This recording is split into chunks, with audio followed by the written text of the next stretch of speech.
বাংলা আবাস যোজনা প্রকল্পের যে প্রথম কিস্তির 60,000 টাকাটা সেটা কিন্তু মুখ্যমন্ত্রী মমতা বন্দ্যোপাধ্যায় মঙ্গলবার অর্থাৎ 17ই ডিসেম্বর সন্ধ্যের সময় কিন্তু আনুষ্ঠানিকভাবে উপভোক্তাদের ব্যাংকের অ্যাকাউন্টে কিন্তু ট্রান্সফার করে দিয়েছে। এই ভিডিওতে আমরা দেখব যে ব্যাংকের অ্যাকাউন্টে কিন্তু অনেকের ক্রেডিট হয়ে গেছে, সেটা কিন্তু আমরা প্রমাণ হিসেবে এই ভিডিওতে দেখে নেব। এছাড়াও আরেকটা সমস্যা নিয়ে আলোচনা করব যে অনেকের ব্যাংকের অ্যাকাউন্টে 1 টাকা ঢুকছে, সেই বিষয়টা কি সেটাও আমরা দেখে নেব। এছাড়াও যাদের এখনও ঢুকছে না তাদের কবে ঢুকবে এবং তাদের ঢুকতে কেন দেরি হচ্ছে, সেই সমস্ত বিষয়টা কিন্তু আমরা আজকের এই ভিডিওতে বিষয়টি বিস্তারিতভাবে আলোচনা করব। ভিডিওটি বিস্তারিতভাবে দেখে নেওয়ার আগে ছোট্ট একটা অনুরোধ, যদি চ্যানেলে নতুন হয়ে থাকেন অবশ্যই চ্যানেলটা সাবস্ক্রাইব করে রাখবেন এবং নোটিফিকেশনটা অল করে রাখবেন এই ধরনের সমস্ত আপডেট সবার আগে পাওয়ার জন্য। প্রথমে আমি স্ক্রিনশটগুলো দেব। প্রথমে এখানে দেখুন, স্ক্রিনশটটা আমি লাগিয়ে দিয়েছি। দেখতে পাবেন পুরুলিয়া থেকে একজন কমেন্ট করেছে যে দাদা আমার কিন্তু টাকাটা 60,000 টাকাটা কিন্তু ক্রেডিট হয়ে গেছে।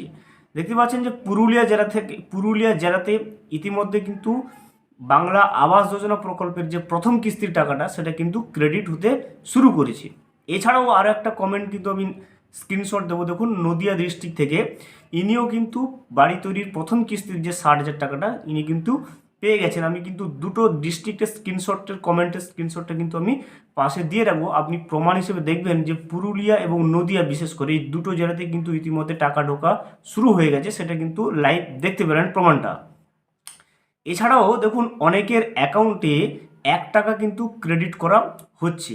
এই 1 টাকা ক্রেডিট করার অর্থ কি, এখানে আমি একটা স্ক্রিনশট লাগিয়ে দেবো। দেখুন ইনার অ্যাকাউন্টে কিন্তু 60,000 টাকা ঢুকেনি, তবে 1 টাকাটা ঢুকেছে। এই 1 টাকা যদি আপনার অ্যাকাউন্টে ঢোকে অবশ্যই কিন্তু এটা আপনার জন্য অনেকটাই গুড নিউজ এবং আপনি নিশ্চিত থাকুন যে আপনার বাড়ি তৈরির যে প্রথম কিস্তির 60,000 টাকাটা সেটা কিন্তু অবশ্যই ঢুকবে। কারণ এই 1 টাকা দিয়ে অনেক সময় সরকারিভাবে কিন্তু আপনার অ্যাকাউন্টটাকে ভেরিফাই করা হয়, সেই জন্য কিন্তু 1 টাকা দিয়ে কিন্তু ভেরিফাইয়ের প্রসেসটা কিন্তু করে নিয়েছে। তো অবশ্যই চিন্তা করবেন না, আপনার অ্যাকাউন্টে কিন্তু 60,000 টাকা যেটা বাংলা আবাস যোজনার প্রথম কিস্তির টাকাটা সেটা কিন্তু অবশ্যই আপনি পাবেন। এবারে যে বিষয়টা জেনে নেব আমরা যে যাদের এখনও পর্যন্ত ঢুকছে না বিভিন্ন জেলায়, তাদের ক্ষেত্রে কবে ঢুকবে বা কী বৃত্তান্ত। দেখুন আলাদা আলাদা জেলা ভিত্তিক ঢুকতে সময় লাগছে। 17 তারিখ অর্থাৎ মঙ্গলবার সন্ধ্যের সময় কিন্তু টাকাটা আনুষ্ঠানিকভাবে ছেড়েছে এবং বলেওছে, রিপোর্টেও চলে এসছে এই বিষয়টা যে ট্রেজারি থেকে ছাড়ার পরে 3 থেকে 4 দিন সময় অপেক্ষা করতে হবে। এই 3 থেকে 4 দিনের মধ্যে উপভোক্তারা প্রত্যেকের ব্যাঙ্ক অ্যাকাউন্টে কিন্তু তাদের যে প্রথম কিস্তির 60,000 টাকাটা সেটা কিন্তু তারা অবশ্যই তাদের অ্যাকাউন্টে পেয়ে যাবে। দেখতে পাচ্ছেন যাদের এখনও পর্যন্ত ঢুকছে না চিন্তার কোনো কারণ নেই, 3 থেকে 4 দিন আপনি অপেক্ষা করুন, তার মধ্যেই কিন্তু আপনার ব্যাঙ্ক অ্যাকাউন্ট চেক করবেন। আপনি যদি এলিজিবল লিস্টে নাম থাকে আপনার অর্থাৎ বাড়ি পাওয়ার যোগ্য হন, অবশ্যই আপনি কিন্তু প্রথম কিস্তির 60,000 টাকাটা আপনার কিন্তু অ্যাকাউন্টে চলে আসবে। এরপরে যে বিষয়টা আমরা দেখব সেটা হচ্ছে যে যাদের এই সময় এখন দিচ্ছে না, 12 লক্ষ টোটাল উপভোক্তার অ্যাকাউন্টে টাকা পাঠালো, 16 লক্ষ উপভোক্তাকে কিন্তু এখন পাঠাবে না।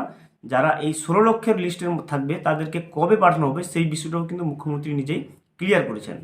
তাদেরকে কিন্তু আগামী বিধানসভার 2026 সালের প্রথম মাসটাতে অর্থাৎ জানুয়ারি মাসের কিন্তু কোনো এক সপ্তাহে মুখ্যমন্ত্রী আনুষ্ঠানিকভাবে ঘোষণা করে কিন্তু যাদের এখন পাঠাচ্ছে না বাকি 16 লক্ষ মানুষকে কিন্তু আনুষ্ঠানিকভাবে 2026 সালের জানুয়ারি মাসের প্রথম সপ্তাহে কিন্তু তাদের অ্যাকাউন্টেও এইভাবে বাংলা আবাস যোজনা প্রকল্পের প্রথম কিস্তির 60,000 টাকাটা কিন্তু ঢুকিয়ে দেবে।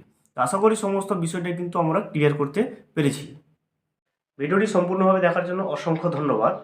এখনও পর্যন্ত যদি চ্যানেলে নতুন হয়ে থাকেন এবং সাবস্ক্রাইব না করে থাকেন, অনুগ্রহ করে চ্যানেলটা সাবস্ক্রাইব করে পাশে থাকবেন।